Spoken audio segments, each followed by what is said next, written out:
All right. Hello, everybody. Welcome to session ANA 303, where we're going to talk about building a unified, open, and fully managed lakehouse for analytics AI with BigQuery. I'm Justin. I'm an engineering director in Google BigQuery. And on behalf of Vinod, also from Google, and Mangesh from HCA Healthcare, will be your speakers today. So in terms of an agenda, first, I'll talk about and motivate the reason why when we want to build a managed lakehouse. Vinod will then take us through what we've been building in BigQuery over the years and the new things we're releasing today in this space, and provide a demo to take it all together. And then Mangesh will talk about how they've been thinking about this space at HCA Healthcare, and how they've been building in this space as well. And then we'll wrap up with Q&A. So first, why would you want to build a managed lakehouse, and what motivates this space? So according to a recent study by Statista, global data creation is projected to grow by more than 181 zettabytes by 2025. And this data is multimodal, whether unstructured, semi-structured, or structured. And it comes in different formats, spanning open source table formats like Iceberg, Hudi, and Delta, or proprietary formats in a data warehouse. But only 20% of the organizations believe that they get real tangible value from the data. And this data value gap is what we want to address. So at Google, we're very familiar with the challenge of creating value from data in AI, as we've been solving key challenges in this space for over 2 decades. So let me introduce you to 3 pillars that are necessary to close the data value gap that I mentioned in the previous slide. First, you need an AI-ready data platform in BigQuery. This is an ecosystem that provides you all the data capabilities your organization needs out of the box, so you don't have to buy, say, 8 different products, stitch them all together, and hope that they work. You want a platform built on open standards to prevent lock-in, and a platform that has the ability to enable scale for all your users. You then want to tie this together with industry-first AI capabilities in Vertex AI through close integration, and then tie it all together again through AI-driven data experiences in Looker. And this is all built on Google's industry-leading infrastructure from the ground up, from silicon to systems infrastructure, which scales to your needs so you don't need to manage it. So if you look at what we've been doing in BigQuery over the past few years, we've really been going and building systematically to address the key pain points that arise from historical data platforms. First, we address siloed separate architectures by building Big Lake, which combines the benefits of both data lakes and data warehouses in one platform. So you can use all data, whether managed or open formats, from semi-structured, structured, to unstructured data, all in one platform. We've then addressed the complexity and challenge around managing this data by providing powerful governance rules, common metadata, and performance acceleration over this data. Again, all built on BigQuery infrastructure. We've addressed high cost and reduced agility through building on a truly serverless platform, which means little operational overhead and essentially scaling infrastructure to your needs as you need it, so it doesn't need to be managed. We then we've addressed essentially extensive data movement, processing, and all the duplication efforts that go into complex ETL pipelines by building an open format architecture that is accessible by a variety of processing engines. So what does this mean in practice? Well, building on BigQuery's clean separation of compute and storage, you bring compute to the data without data movement. So what this means is that you have a collection of storage formats of any data type, from structured, semi-structured, to unstructured, whether in open source formats or in BigQuery managed storage. And you can bring a collection of data processing frameworks to that data for any processing use case, whether it be SQL in BigQuery, Spark, Presto, or any other use case that requires, say, AI or ML workflows. And what we do is provide the common infrastructure to solve the difficult data management challenges around kind of tying all this together. So things like governance, common governance frameworks, metadata, performance, permissioning, and so forth. And what this means in terms of benefits is that there's no multiple data copies, shorter time to insight, reduced complexity, and lower cost. And we're building and continuing to build on behalf of our customers in BigQuery for this vision. So again, multi-engine, meaning SQL, Spark, Python, remote functions, and so forth. Multiple storage substrates, whether it's managed storage, GCS, cross-cloud. Multi-format, whether structured, semi-structured, or unstructured. Multiple capabilities across governance, streaming, performance, data pipelines, and so forth. And embedded analytics in clean AI, ML, and LLM integration. So with this, I'll hand it over to my colleague Vinod, who will take us through the details of what we've been building and new things we're announcing in this space and building on behalf of our customers. Take it away, Vinod. Thank you, Justin.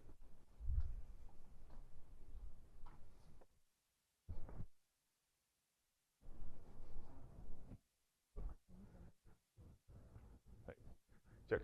Hear me? You hear me now? Yeah. Okay. All right.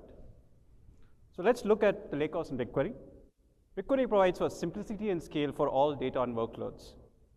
Through our unified UX, through BigQuery Studio and Gemini, multi-engine support through SQL, Spark, Python, search, and remote functions, multi-modal lakehouse storage, whether the data is stored in managed storage, Google Cloud Storage, or across clouds, for structured, unstructured, and streaming data across multiple formats, Iceberg, Hoodie, and Delta, on our foundational models, on Google's infrastructure with unified governance. Let's double-click into the lakehouse with Big Lake. We launched Big Lake about a year ago. It's a unified storage architecture which helps you manage your data and query your data irrespective of where it's stored. Managed storage, Google Cloud Storage, processing Parquet files, and so on and so forth.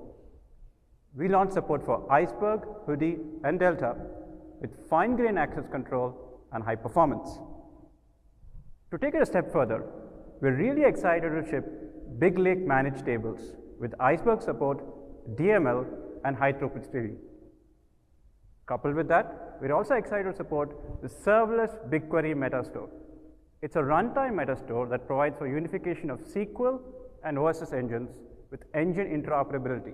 This provides you to access and query the same copy of data with one schema across engines.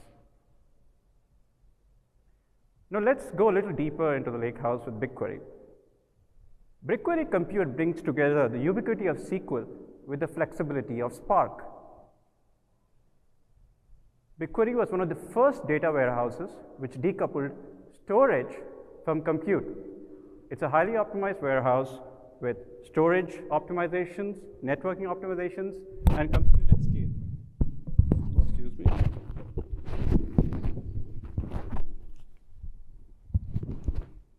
This lets you get your time to market, performance, and scale.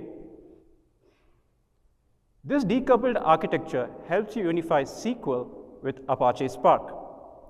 We're super excited to ship serverless Spark on BigQuery Studio. With serverless Spark, you can really get started with a Python notebook and query your same data from BigQuery. It's truly serverless and scales seamlessly. Coupled with that, we also provide you for Spark procedures with SQL. So you can just run your Spark code from SQL, and together with this, you get the same level of security and governance that applies to SQL. So this unification of SQL and Apache Spark is really powerful. Now let's go a step further. BigQuery combines the structure of the data warehouse with the openness of the data lake. And that's where comes in Big Lake and Big Lake managed tables. Big Lake provides you a combined storage architecture that lets you query data irrespective of where it's stored, managed storage, Google Cloud Storage, processing Parquet files with high performance and security and fine-grained access control. Coupled with that, we give you a serverless query metastore that enables you to get engine interoperability. You can create a table in BigQuery and query it in Spark. Likewise, you can create a table in Spark and query in BigQuery and get fine-grained access control and performance. Further, we also provide you for unstructured data support. With object tables, you can query multimedia data and multimodal data with SQL. You can also parse this data with proprietary Google IP and process the data. You also get security and fine-grained control with object tables with SQL. Now, along with querying structured data and unstructured data, managing the lakehouse is also very important. And that's where comes in a bunch of governance capabilities that we give you out of the box. We provide you for data profiling that helps you profile your data, get profiles to help you write better queries.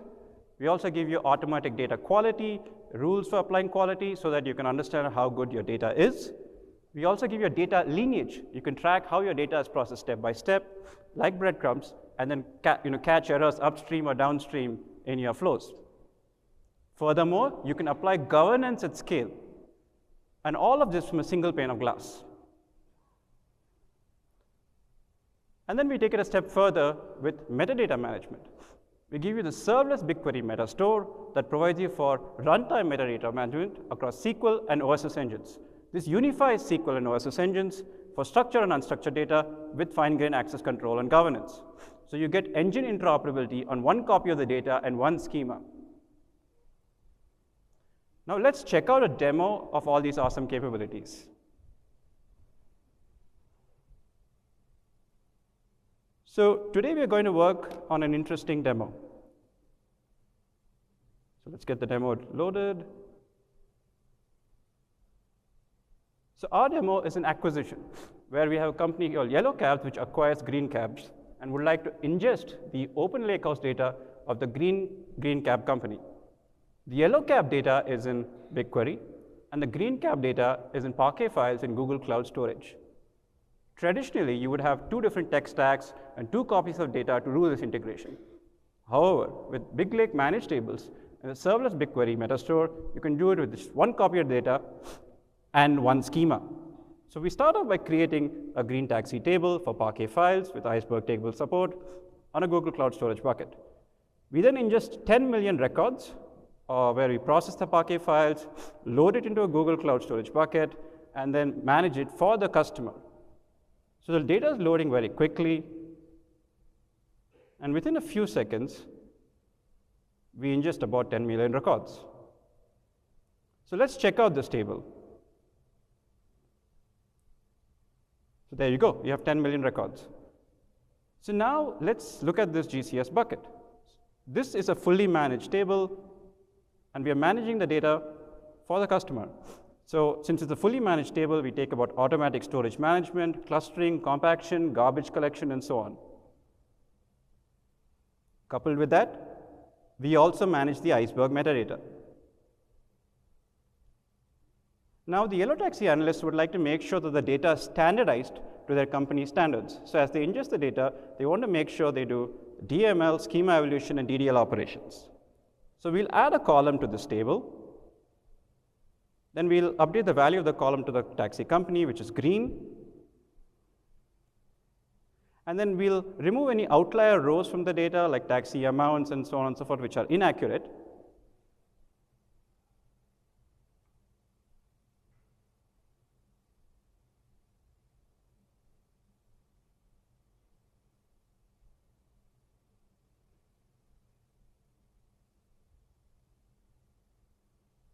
And then we'll do an analysis of combined revenue analysis across the two companies. So determining the total revenue for yellow and green taxi companies. So we'll run a union query across the yellow taxi data, which is in BigQuery, and the green taxi data, which is in Big Lake managed tables.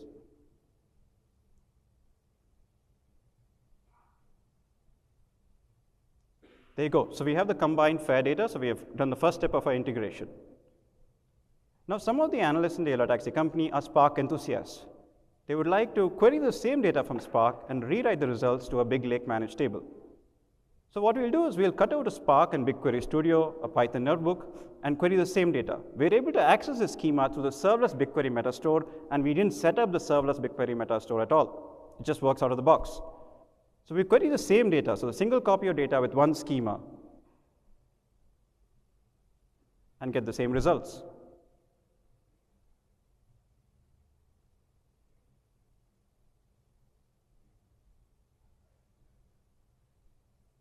And now we write the results back to a Big Lake managed table. So not only do we do automatic storage management, compaction, garbage collection, and so on, we also support engine interoperability, and this is truly powerful, all as a result of the serverless BigQuery metastore and Big Lake managed tables. And now let's check the results of the data that's written.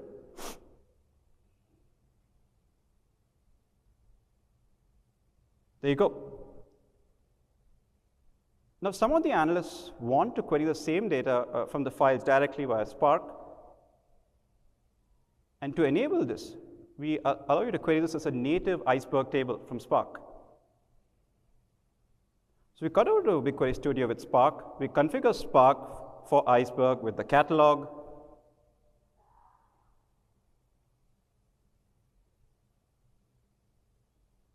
And also point it to the files where the data is stored in cloud storage.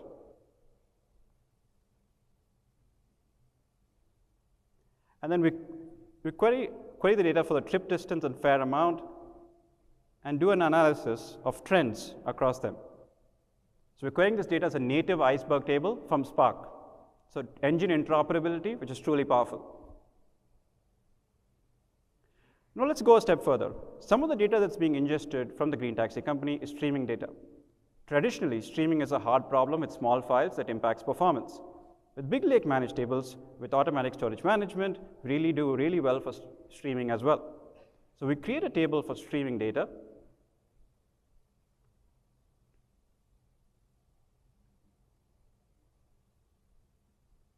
And then point a pub/sub subscription to stream data into this table.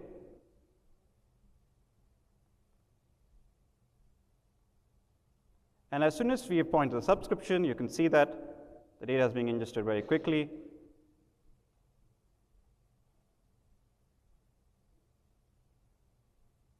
And we have already ingested over 3,000 records.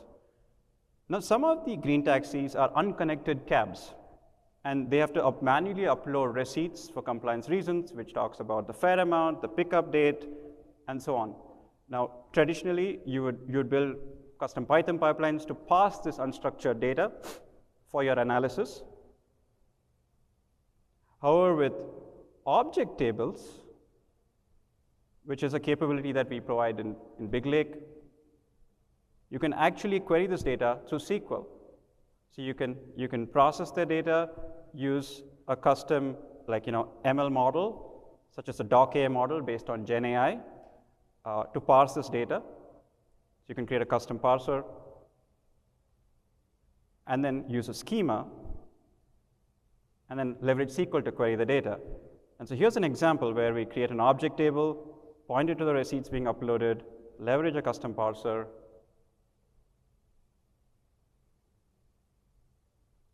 and then run a query to map trips to taxi fares and their corresponding receipts. So here's an example. So we've listed a set of receipts that are uploaded, extract their fare amount based on the model for specific dates, and then we can also check out a particular receipt.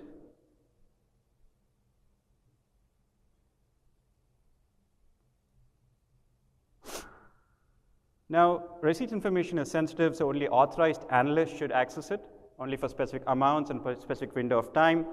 And we can do this with a row-level security policy. So we apply a row-level security policy for authorized analysts for amounts greater than $50 for the last 90 days, and then rerun the same query. And what you can see is that only amounts greater than $50 for the last 90 days are displayed. So there you go, folks. So through this demo, we covered a lot. We demoed a fully managed streaming optimized lakehouse with Big Lake and the serverless BigQuery metastore for structured and unstructured data. We demonstrated batch and stream ingestion, a fully managed experience with automated storage management, engine interoperability, security, and performance. We are super excited to ship these capabilities to you and would love for you to check it out. With that, I'll hand it over to Mangesh from HCA Healthcare.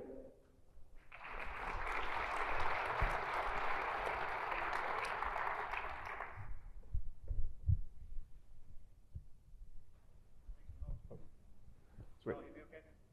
That's right. They have to do that. Okay. Oh, okay. So super cool. I'm excited actually. 10 million records ingested like that in sub-second and being available for query. That's a true hyperscaler. And I also think with that managed infrastructure, the amount of plumbing it's taken away from the data engineers is going to deliver a lot of great developer experience for us. Before I get into my focus, which is really talking about how we plan to use these features, use this tech stack, play that along our data strategy, and then create value, and through some use cases. I quickly want to get a kind of pulse of the audience here. So this is not a healthcare conference. In a healthcare conference, I wouldn't have asked this question, but how many of you have heard of HCA before yesterday? Because yesterday there's some big announcement. Okay, there you go. So not much, which is actually good for us because we are a very community-driven hospital system, and usually you would know us through our regional or local brand. So in Vegas, we'll be known as Sunrise. Dallas, it would be MedCity. Tennessee, Nashville, it would be TriStar. And so I'll kind of talk a little bit about the company since most of you are not familiar. So HCA Healthcare, we're a leading provider of health services. HCA stands for Hospital Corporation of America. We mostly provide our services through inpatient services through our 186 hospitals that are spread across 20 plus states in US and also some parts of UK. And then we further sort of provide healthcare accessible through 2,400 ambulatory care sites. So that's freestanding emergency rooms, outpatient surgeries, or urgent care sites. But our biggest asset really is our 300,000 plus staff, out of which about 50,000 physicians on the roster and 100 plus registered nurses. And I just want you all to kind of give them a big hand. These people work very hard to keep us and our families safe.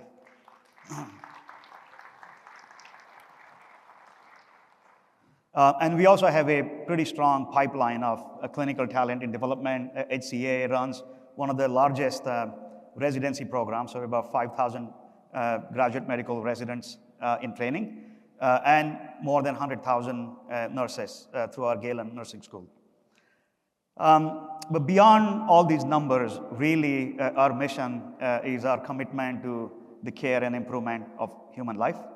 And we do that through our clinical services, but also beyond that, through our nursing school, through our supply chain management in the form of a product called Health Trust, and revenue cycle management in the form of a product called Parallon.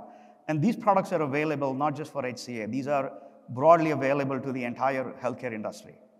Now, this mission is what really drives our care strategy and business strategy. And that kind of then drives our data strategy. And today then I'll talk about how are we looking at this platform to then enable that data strategy. So first and foremost, our main goal with data is to empower our frontline clinicians.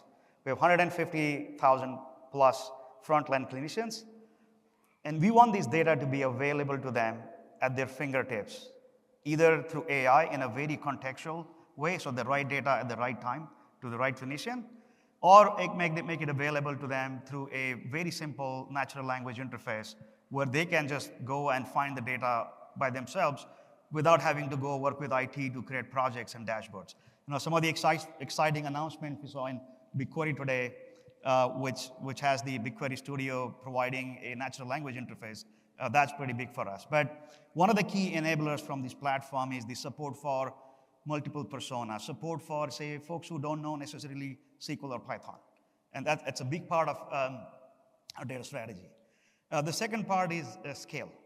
So just to give you an understanding of the scale, we have 43 million patient encounters on an annual basis. And just given the number of hospitals and the number of ambulatory care services, there are times when we combine compute along with the data, it creates barriers in making that data useful or bringing the data close together. So the part that I heard about separation of compute and store is very important for us, meaning there are going to be times where we want the data sort of brought into our data asset, but without necessarily having to know exactly what we're going to do with it yet.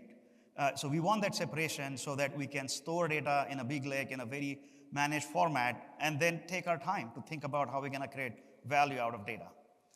The third part is a support for open format. So just like I said, we are a very community-driven hospital serving. So we act globally, but our mission is to impact locally.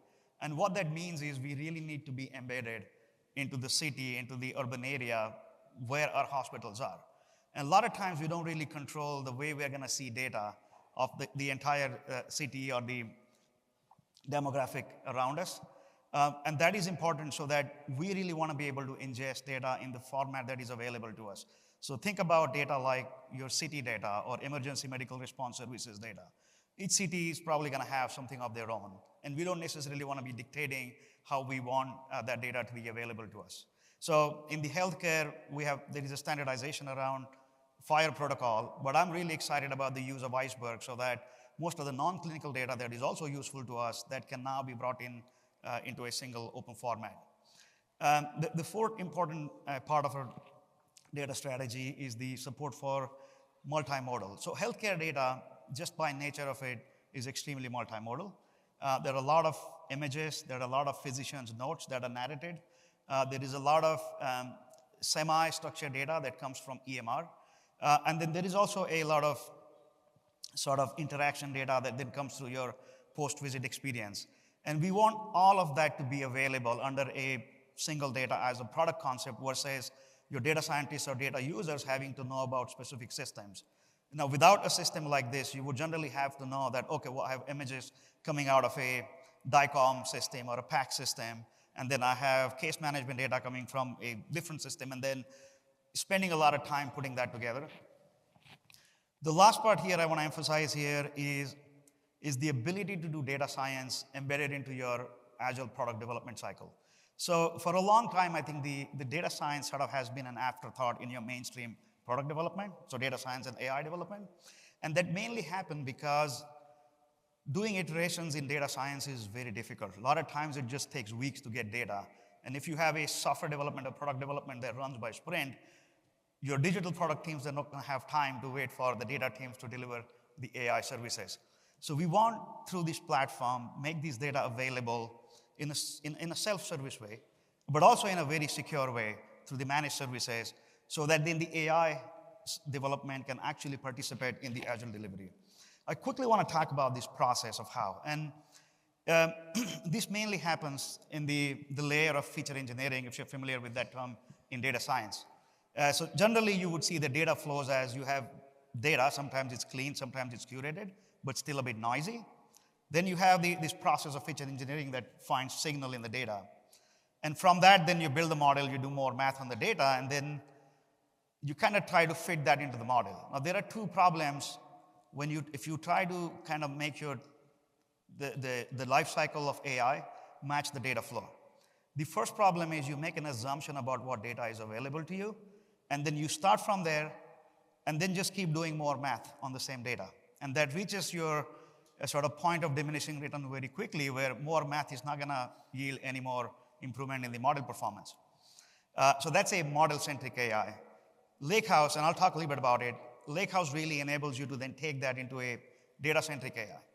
So I've numbered this from right to left, which is actually the right way to build actionable models. So we sort of learned through the experience that you always start with the workflow or the product design that you want to make intelligent. So have a good understanding of your AI capabilities, their limitations, design the workflow that is sort of AI-first design, and then figure out what is it that you really want to be done deterministically versus through AI. Everything doesn't necessarily have to be done through AI or generative AI. There are sometimes simplistic rules-driven algorithms that you can put in place. Sometimes you can just leverage traditional data science decision trees. But then from the workflow, you need to understand the KPIs, and you need to define them very well, that what KPIs my model needs to deliver.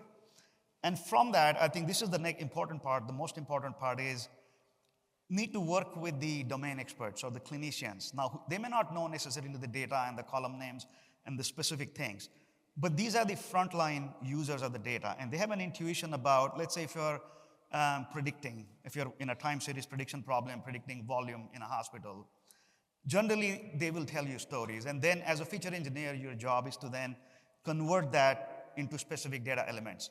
Sometimes you're going to have these data elements available to you somewhere, but you have to have a way to locate them. It's not very easy to sort of locate unless you have a really good metadata to support it.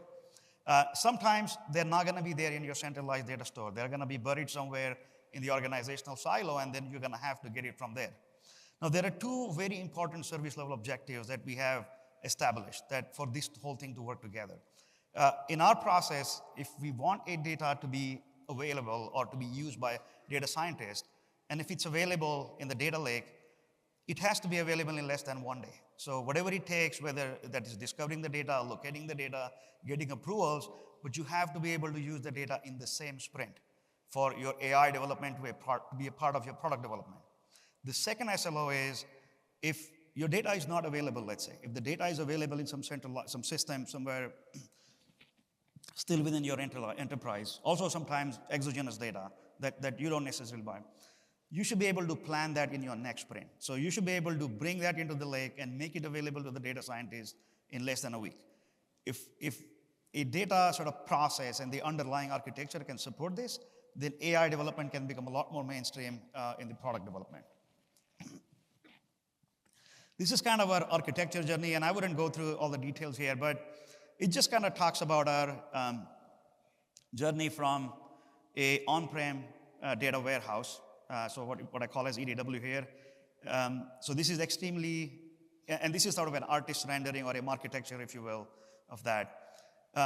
It's heavily ETL based, and some of you, if you're not familiar with the term, it's extract, transform, and load. And in this case, the challenge here is in the ETL process is you bind the data to a structure very early. So generally, the first project that tries to bring the data into your data warehouse decides the structure of how it's going to look like in the future. And you lose a lot of signal in the data that could have been helpful in later. So then you have another project coming up. That project may either kind of just resort to using that exact same data from your warehouse or a data mart, or then it ends up building their own data pipeline. So either you have a limited data to build your models, or you end up building 50 different data pipelines that then becomes a governance problem over time. So this then we have shifted into a lakehouse data architecture that supports a product-based development. And here we have sort of going from ETL to ELT, so extract, load, and transform, and it's very intentional.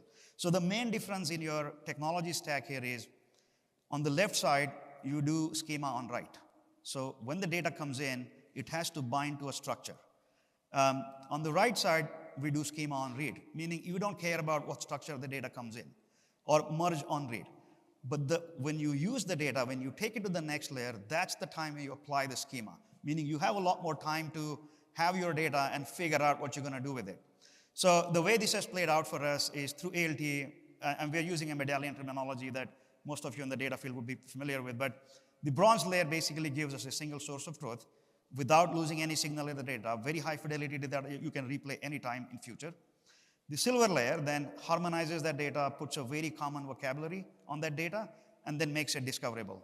The third layer, the gold layer, which is then your domain-centric or use case-centric, highly curated canonical data forms that then help you build multiple layers on top of this.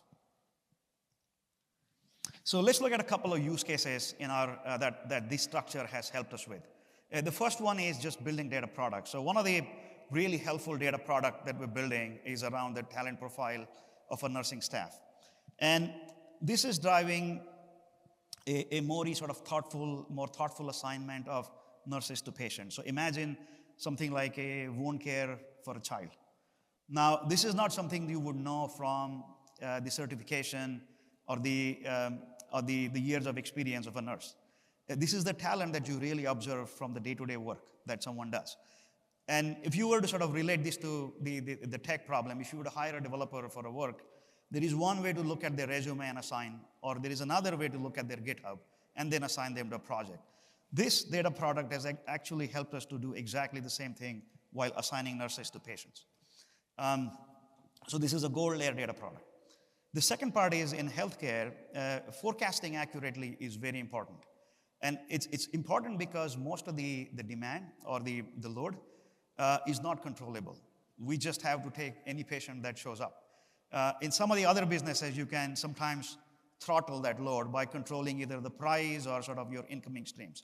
In healthcare, you can do that, in hospital systems.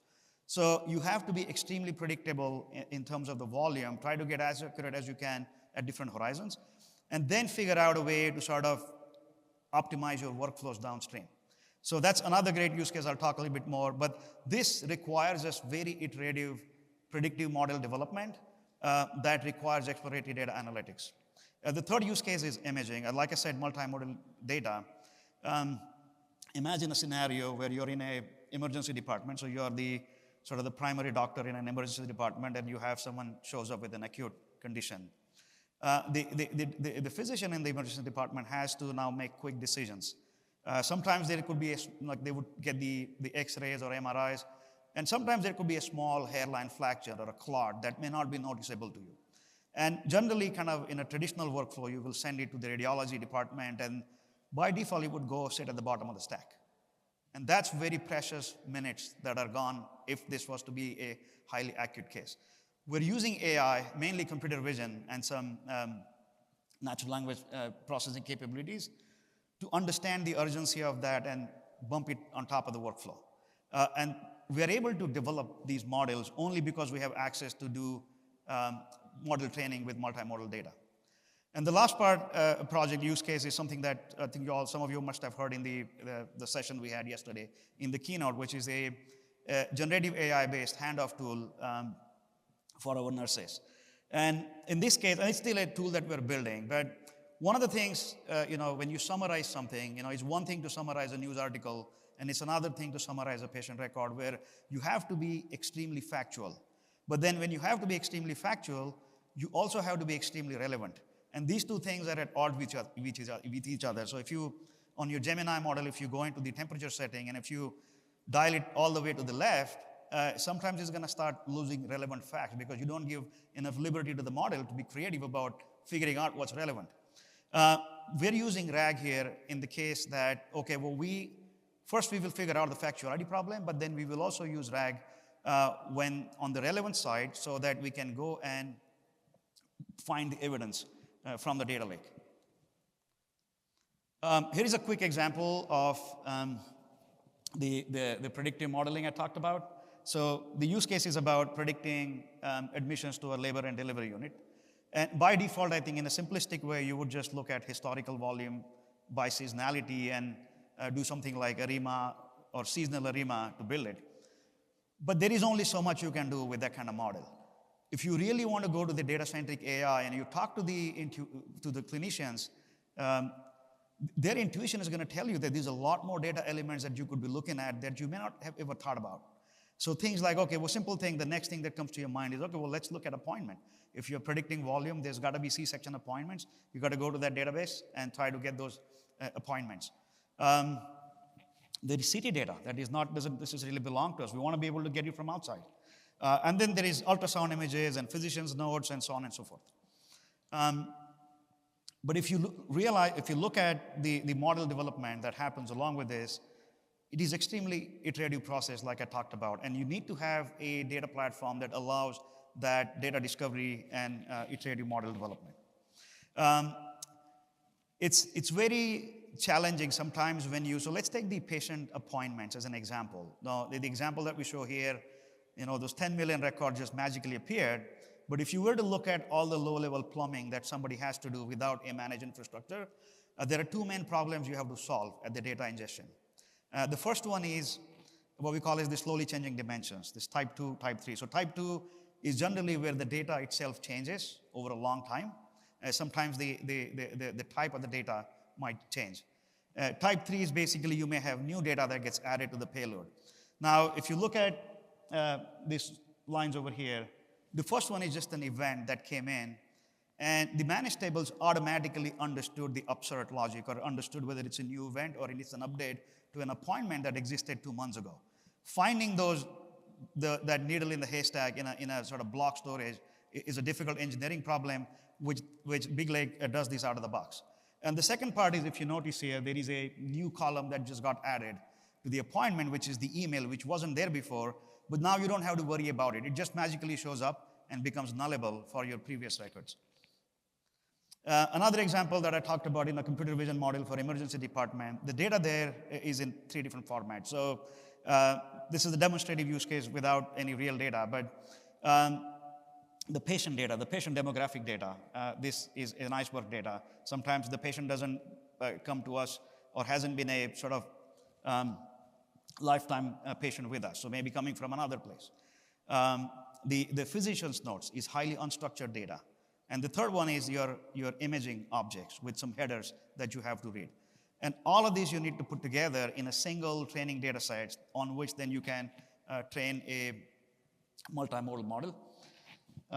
Same thing here, if you look at, it talks about how you're reading the iceberg table with a normal traditional SQL. Here you're looking at the type using the imaging headers, whether it's an MRI or an X-ray.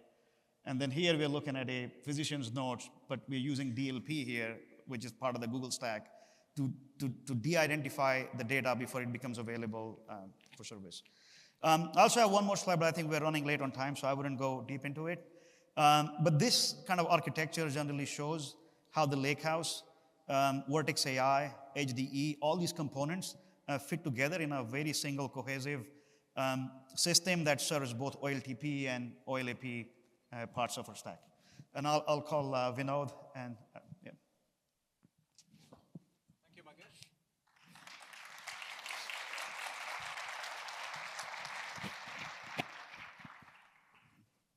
Let's wrap up, folks. We'd like to check out Big Lake Managed Tables. Please sign up.